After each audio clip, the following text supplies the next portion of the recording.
My greetings once again, but before I begin with my concluding remarks, I would want to request that each and every one of us stand for a minute of silence for the 700 Kenyans whom we have lost during this period.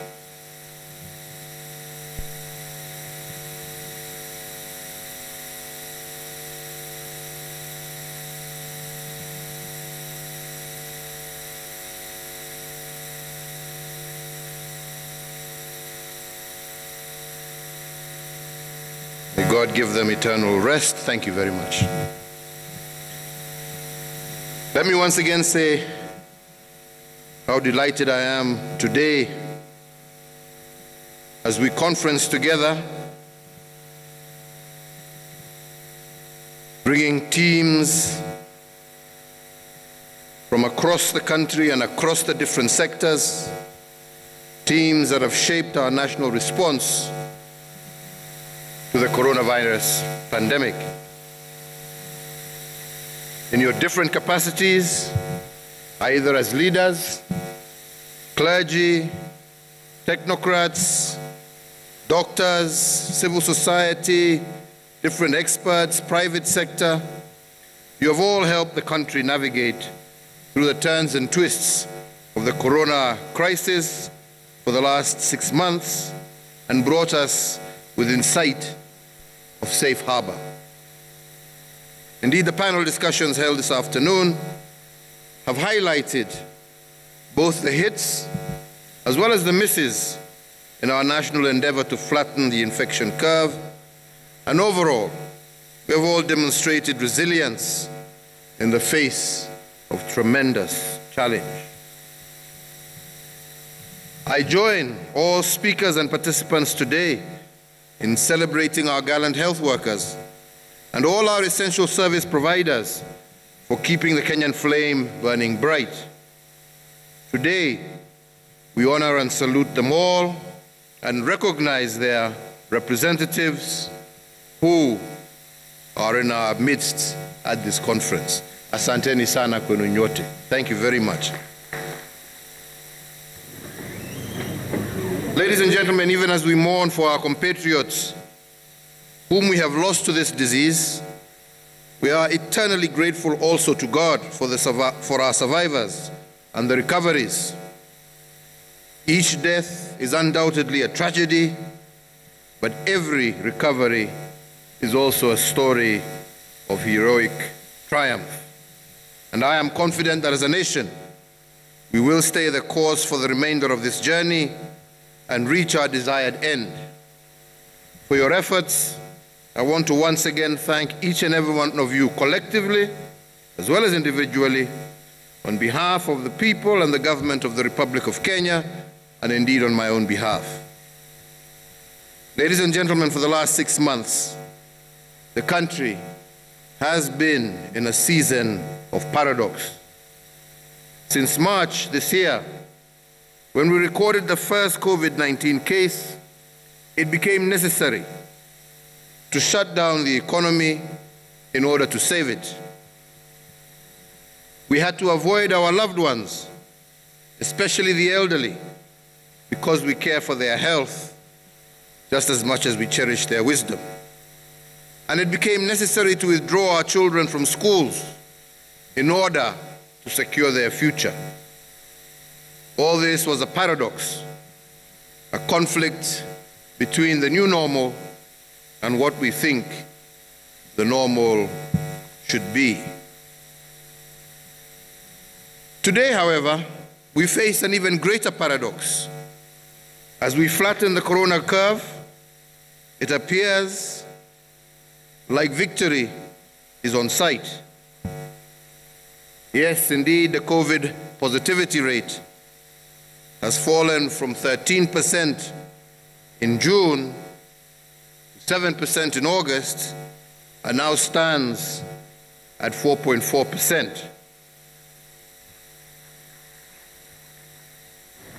With these figures, we can all be tempted to celebrate more so because we are now below the 5% positivity rate recommended by the World Health Organization for reopening. Yet these achievements are a paradox in themselves.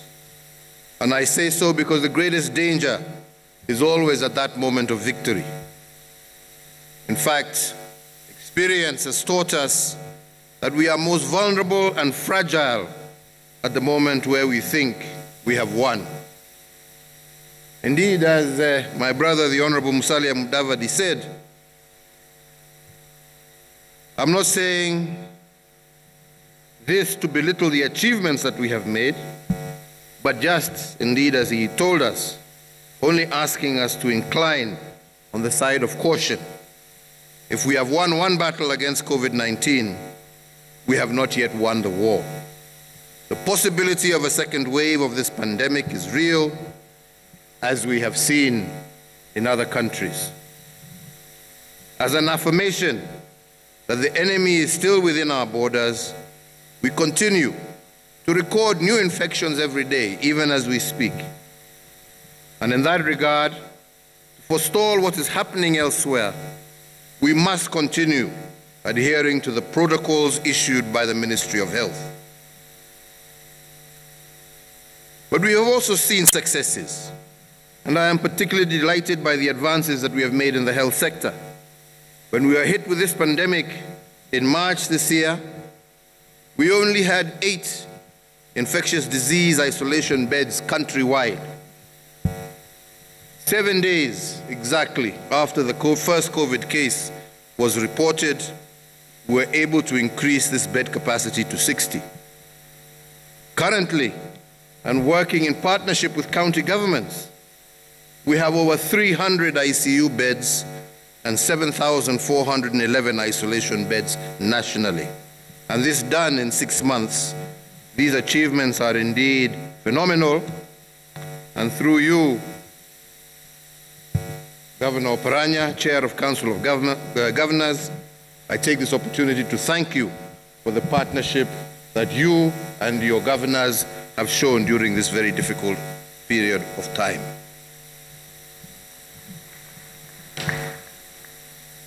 In fact, in this period of 6 months, we have actually installed more medical equipment than has ever happened since our country's independence. As an affirmation of our expanding capacity, and as we continue to use this moment to reimagine Kenya's healthcare, earlier this month, I presided over the official opening of our 5th National Referral Hospital, the KU Teaching, Referral and Research Hospital. The new facility is part of our national response for specialized treatment of chronic diseases, notably cancer and renal diseases, the twin diseases that have caused and wreaked havoc to many families across the nation. In that regard, once the KU Integrated Molecular Imaging Center is completed by March of next year, there will no longer be need for any Kenyan to travel abroad in search for specialized treatment, cancer treatment, as our enhanced capacity will be able to handle any medical conditions that people now are currently traveling abroad for. Indeed, the referral facilities, coupled with the expanding county infrastructure, will enhance our national possibilities and anchor our plans to position our nation as a top medical hub for our region, for the continent, and indeed develop medical tourism as a new area of generating income and jobs for our people. This will also help us with our national rollout for the universal health care under the Big Four agenda. So, fellow Kenyans, our expanded health infrastructure, as I've just mentioned, is indeed impressive. However, it is important to question ourselves and ask ourselves, does it make our position unassailable if a second wave were to hit us? Is it sufficient a buffer to keep a second wave at bay? The answer to this question is a resounding no. The expanded infrastructure is necessary, but still not sufficient. Without citizen action, the impressive infrastructure cannot forestall the aggression of a second wave, as I said, as we have seen in other countries. So to buffer the country, therefore, the citizens must, as they have been, position themselves as the first line of defense. The reason why we have managed to flatten the curve is because Kenyans have exercised an impressive civic responsibility and duty. And if danger is most present in moments of victory, this achievement is in danger if we do not watch out. And that is why I urge all Kenyans to double their efforts in observing the COVID protocols. We have got this far because we, the citizens, were the first line of defense against the pandemic. And as we get into the next phase of the war against this pandemic, we must heed the teachings of St. Francis of Assisi, who said, and I quote, "Start by doing what is necessary, then it will lead you to what is possible, and before you know it, you will find yourself doing the impossible." End of quote. If we do what is necessary during the next phase of the war against the pandemic, it will lead us to do what is possible. Then cumulatively, our necessary actions, like wearing masks, coupled with our possible deeds, will lead us to the impossible outcome of containing this pandemic. Indeed, as a people, we must always remember that impossible is nothing if each and every one of us applies themselves. So therefore, in the spirit of co-creating the new normal between the government and its people, and on the advice of the National Security Council, and in line with the recommendations of the National Emergency Committee on the coronavirus pandemic, I direct and announce as follows. 1, that the nationwide curfew enforced throughout the territory of the Republic of Kenya is extended for a further 60 days. 2, that the commencement time for the nationwide curfew is varied from 9 p.m. to 11 p.m. Therefore,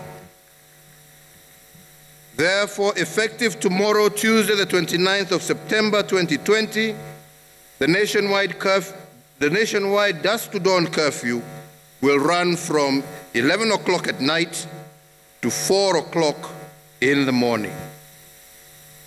3, that the prohibition against the operation of bars and the prohibition against the sale of alcoholic drinks and beverages by ordinary restaurants and eateries shall stand vacated with effect from the 29th of September 2020. Unaweza kukunywa pombe, sawa. 4, that the closing time for all bars and restaurants and eateries shall be 10 p.m. every day with effect from the 29th of September 2020, and their operations shall be with strict adherence to the applicable guidelines and protocols issued by the Ministry of Health. 5, that in line with the recommendations of the Interfaith Council, the permitted maximum size of religious gatherings is increased to 1/3 of its normal sitting capacity, but with strict adherence to all applicable guidelines and protocols issued by the Ministry of Health. 6, that the permitted maximum number of persons attending funerals and weddings is reviewed upwards from 100 to 200, but with strict adherence to all applicable guidelines and protocols issued by the Ministry of Health. And indeed,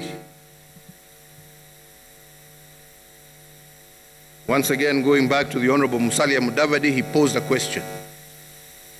We thank Kenyans, but it is we, the political class especially, that is leading the charge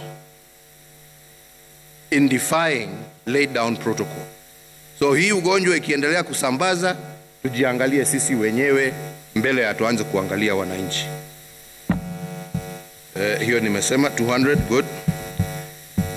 As we progressively de-escalate the containment measures and resume a sense of normalcy, on education, our paramount consideration, both as a government, but also as parents, is the safety and well-being of our children. The lives of our children and their health is not a matter for debate. Learning institutions, therefore, should only be reopened when we have and can sufficiently guarantee the safety of all our children. And here, I really would plead with Kenyans, let us not focus ourselves on when schools will reopen, but how shall these schools open in a manner that protects our children and protects their lives and their health. Tafadhali, tusiwe tunapigana juu ya mambo ambaye, let us think first about their health and well-being, and once we have established how, then together we will agree when. So therefore, the resumption of in-person learning must be predicated on strict adherence to the health protocols and guidelines as issued by the Ministry of Health. So therefore, I call upon the Cabinet Secretary for Education, once we have agreed on the how, he will thereafter immediately issue a calendar for the resumption of the 2020 academic year, if it is to be, or if it is going to be 2021. Hiyo ni kulingana na directives na vile tutakubaliana how. As I give these directives, I underscore the need to continue adhering to the health guidelines and protocols to avoid losing the gains we have made thus far. And to also say again that I will not hesitate to escalate containment measures in the event that any of these indicators that we know start to rise again. So fellow Kenyans and conference participants, the containment measures put in place in March of 2020 to stem the spread of COVID-19 have had positive returns in terms of our safety and national security. This is something most people have not actually noted. In the 6 months since we started the containment measures, crime has exhibited a 21% average decline, and traffic accidents have reduced by an average of 10%.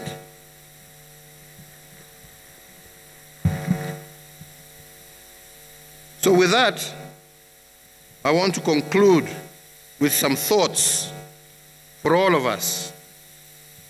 As I said, especially with regard to our economy, and as I said earlier, that we are living in a season of paradox, an age where our new reality is a conflict with what we feel reality should be.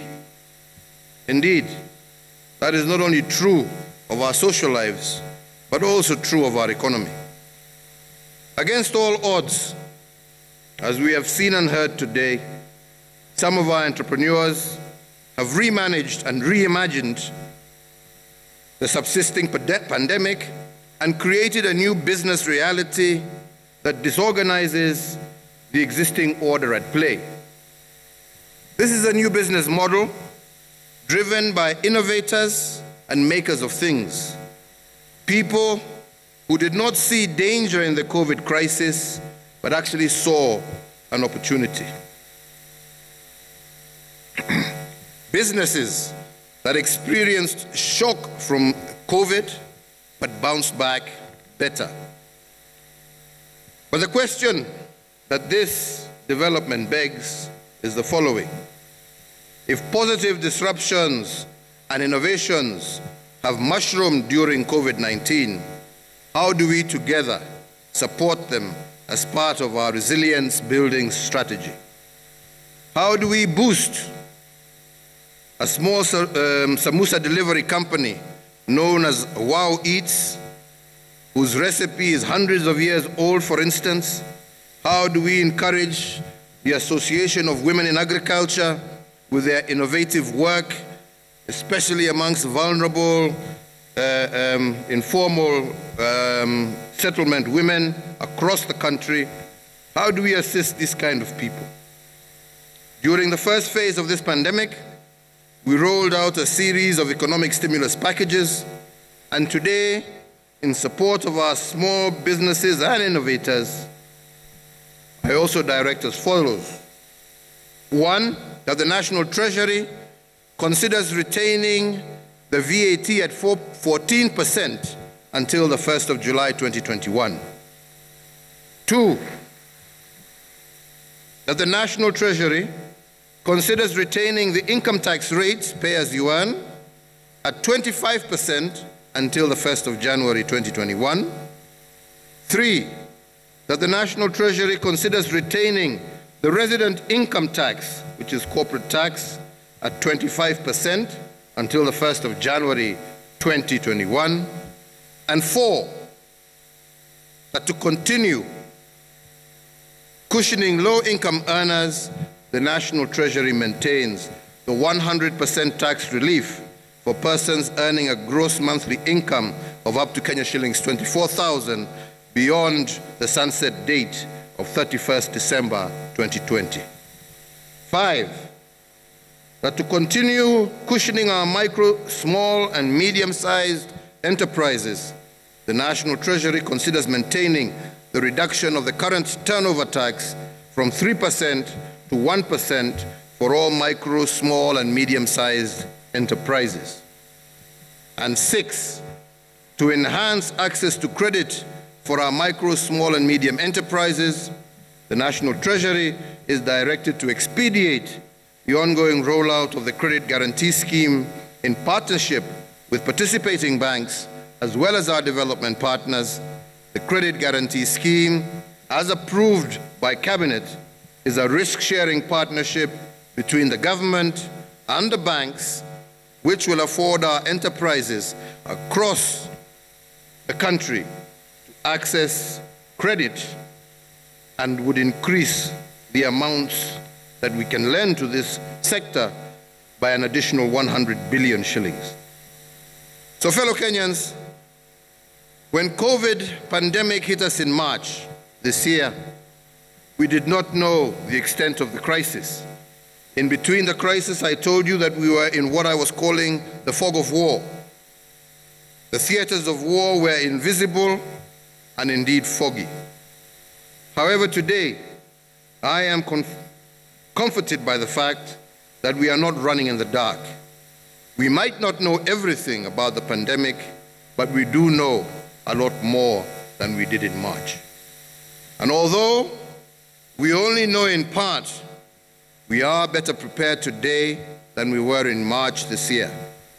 Our level of civic consciousness and responsibility is much higher. However, to build the resilience that allows us to participate or to anticipate the second wave and respond to it, we must do even better. That is why I must emphasize by repeating what St. Francis of Assisi taught us. If we all do the necessary, it will lead to the possible, and indeed at this point, the possible will happen without even us realizing it. Starting the next phase of this pandemic by doing the necessary and working together in unity as we have done, this is how to defeat this COVID menace, and I do believe that through that unity of purpose, we can indeed succeed. I want to once again thank Kenyans across the country. I want to thank all leaders across the country for the manner in which we have been able to work very closely together despite the fact that we have been apart. If it was not for that working together, we would not be where we are. We would not have achieved what we have achieved. I continue to urge you to work together, continue to partner together, and I am certain that that way is the surest way, not only to defeat this pandemic, but also to ensure that we build a prosperous, equitable society in which every single Kenyan feels a part and not a single one of us feels left behind. I thank you. May God bless you, and may God continue to bless this great Republic of Kenya. Asanteni sana. Thank you.